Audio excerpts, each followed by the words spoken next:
নমস্কার বন্ধুরা, আমি সাইকেল বাবা, আপনাদের সাইকেল যাত্রী। আজকে আপনাদেরকে নিয়ে যাব ডুমুরদহ।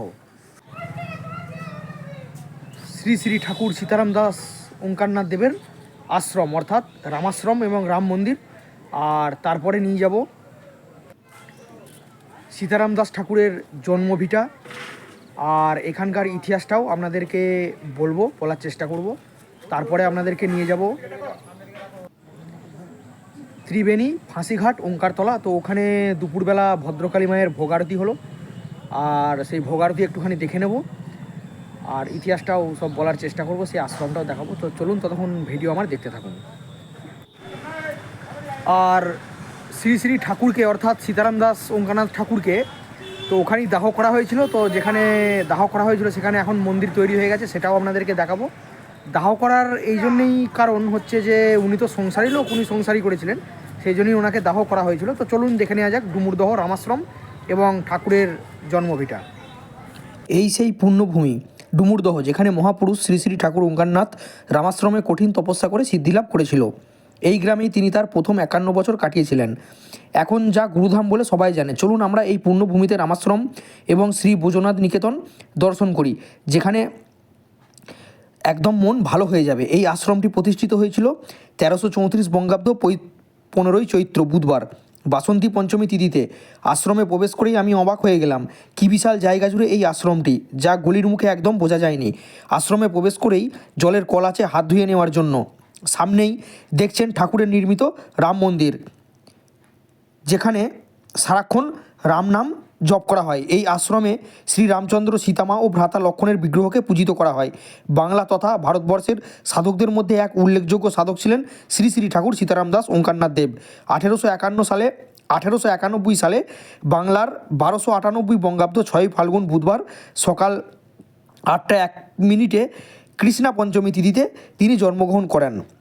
এই সেই হুগলি জেলার ছোট্ট ডুমুরদহ গ্রাম, যেখানে 51 বছর উনি তার জীবনকাল কাটিয়েছিলেন। পিতার নাম প্রাণহরি চট্টোপাধ্যায় এবং মাতার নাম ছিল মল্লা দেবী। বাবা আদর করে নাম রেখেছিলেন প্রবোধচন্দ্র। ছোট্টবেলা থেকেই প্রবোধচন্দ্রের লেখাপড়ায় বিশেষ আগ্রহ ছিল। স্মৃতিভূষণ দাশরথী মুখোপাধ্যায়ের চতুষ্টয় পঠিতে লেখাপড়া করেছিলেন। এই সময় ওনার পিতা স্বর্গলাভ করেন। তারপর তার যখন 21 বছর বয়স, 1912 সালে পৌষ সংক্রান্তি তিথিতে গঙ্গা, যমুনা, সরস্বতী নদীর সঙ্গমস্থল ত্রিবেণীতে গুরু দাশরথী মহারাজ রাম নাম মন্ত্রে ওনাকে দীক্ষাদান করেছিলেন। প্রবোধচন্দ্রকে তারপর নতুন নাম হয় সীতারাম দাস। সেই সময় রাম নামের সাধনায় তিনি মগ্ন হয়ে যান, কিন্তু পরিবারের লোকজন সংসারে বেঁধে রাখতে দিগসুই গ্রামের ঠাকুরচরণ ভট্টাচার্যের মেয়ে সিদ্ধেশ্বরী দেবীর সঙ্গে বিবাহ দেন। তাদের 2 ছেলে হয়, রঘুনাথ ও রাধানাথ, এবং একটি কন্যা সন্তান, তার নাম জানকী। এরপর সংসার ছেড়ে সমগ্র ভারত তিনি পরিক্রমায় বেরিয়ে পড়েন। সীতারাম এরপর ফিরে আসেন 1936 সালে পৌষ মাসে। তিনি ফিরে আসেন ত্রিবেণীতে, সেখানে একটি মঙ্গলঘট স্থাপন করেন এবং বহির্বাস ত্যাগ করে কৌপিন ধারণ করে ফিরে আসেন নিজের জন্মভিটেতে। তারপর পরিচিত হন শ্রী শ্রী ঠাকুর সীতারাম দাস ওঙ্কারনাথ নামে। এই হচ্ছে তার সমাধি মন্দির। তার অলৌকিক ক্ষমতার কথা শুনে ডুমুরদহে শুরু হয় ভক্তদের আনাগোনা। তিনি দীক্ষা দেওয়া শুরু করেন। ধর্মের বাণী প্রচার করার পাশাপাশি 150টি বই লিখেছিলেন। 1982 সালের 5ই ডিসেম্বর রবিবার রাত 1টা 25 মিনিটে 91 বছর বয়সে অগণিত ভক্তদের কাঁদিয়ে ঠাকুর প্রয়াত হন। এই যে এখন আপনারা দর্শন করছেন ঠাকুরের সমাধি মন্দির, এখানেই ঠাকুরকে দাহ করা হয়। যেখানেই শুরু সেখানেই সমাপ্তি। এবার আপনাদের দেখাই পঞ্চবটী বৃক্ষ, যা ঠাকুরের নিজ হস্তে নির্মাণ করেছিলেন। এই বৃক্ষ, যেখানে ওঙ্কারনাথ ঠাকুর একের পর এক গ্রন্থ লিখেছিলেন, এই বৃক্ষের তলায় বসেই কত তত্ত্ব উদ্ঘাটিত হয় এবং কত গুহ্য রহস্য। এরপর আপনাদের দেখাবো গুহাঘর।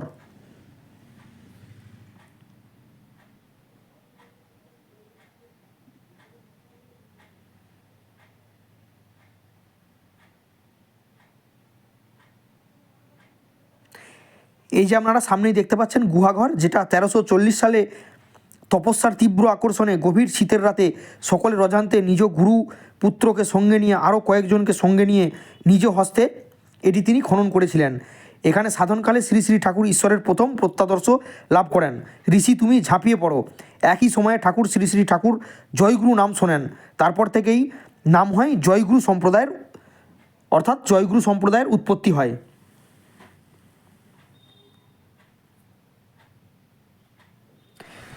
তো আমরা এখন রামাশ্রমে চলে এসেছি, ডুমুরদহ শ্রী শ্রী ঠাকুর ওঙ্কারনাথ দেবের আশ্রমে। তো আর আমার সঙ্গে এসেছে আমাদের নারায়ণদা। এদিকে এসো নারায়ণদা একবার। আচ্ছা, যাই। এই যে দেখতে পাচ্ছেন নারায়ণদা আমার সঙ্গে আছে। তো নারায়ণদাকে নিয়ে এসেছি তার কারণ যখন ঠাকুরকে সমাধি দেওয়া হয় অর্থাৎ ওঙ্কারনাথ ঠাকুরকে, তো তিনি হরিনাম নিয়ে এসেছিলেন, হরিনাম করেছেন। তো উনি ওঙ্কারনাথ ঠাকুরের সঙ্গে সাধু সঙ্গ করেছেন। আর এই যে পিছনে দেখতে পাচ্ছেন এটা হচ্ছে গেস্ট হাউস।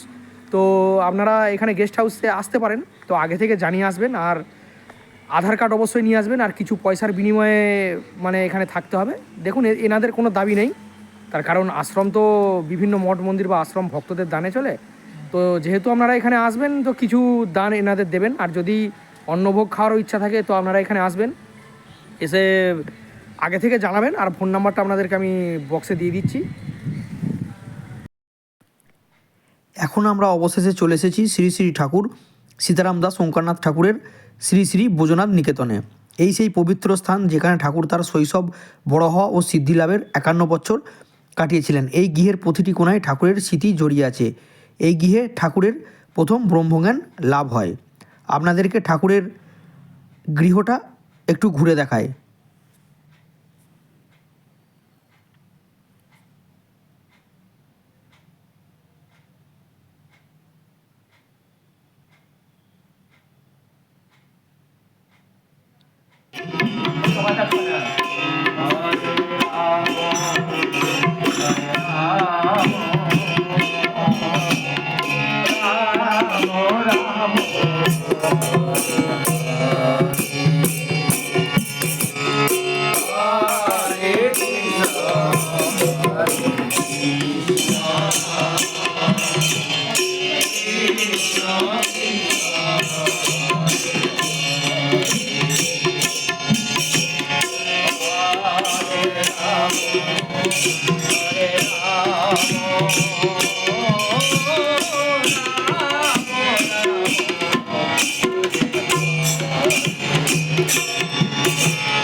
এবার আমরা ঠাকুর শ্রী শ্রী ওঙ্কারনাথ দেবের গৃহদেবতা ব্রজনাথ নিকেতন রাধারানীর দর্শন করিয়ে নিয়ে আসি। এই যে এইটা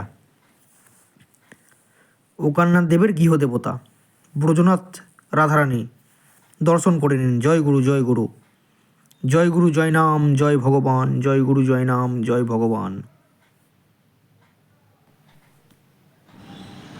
তো আমরা এখন চলে এসেছি, এটাকে বলছে ফাঁসিঘাট, অর্থাৎ থার্মাল যে পাওয়ার স্টেশন আছে আমাদের ব্যান্ডেলে, তো সেইখানে আমরা চলে এসেছি। আর এখানেই আমরা দুপুরবেলা আজকে অন্নভোগ সেবা নেবো, তারপরে বাড়ি যাব। তো হঠাৎ করে চলে এসেছি, তো আমাদের বলা আছে। আর আশ্রমটা ভেঙে আবার নতুন করে তৈরি হচ্ছে। আর এই সামনে গঙ্গা বয়ে যাচ্ছে, গঙ্গাটাও আপনাদেরকে আমি দেখাচ্ছি। এই যে দেখতে পাচ্ছেন গঙ্গা বইছে, এবার জোয়ার আসছে আস্তে আস্তে। আর এই যে দেখুন, এটাকে ফাঁসিতলা বলা হয়। শ্রী শ্রী ওঙ্কারনাথ ঠাকুরের আশ্রম ফাঁসিতলা। এখানে মা ভদ্রকালী প্রতিষ্ঠিত আছে, সেটাও আপনাদেরকে আমি দেখাচ্ছি। এই যে আশ্রমটার কাজবাজ চলছে, এই যে দেখুন ইট ফেলেছে, এখানটা রাস্তা টাস্তা হবে হয়তো। আর এই যে ভাঙা ভুঙের কাজ চলছে, এইখান থেকে ঠাকুরটা সরিয়ে নিয়ে যাওয়া হয়েছে, এখানে নতুন করে কাজ হবে। চলুন ভেতরটা দেখাই আপনাদেরকে। মিস্ত্রিরা ভাঙাচোরার কাজ করছে, নতুন করে আবার তৈরি হবে। আশ্রমটা অনেক পুরনো তো।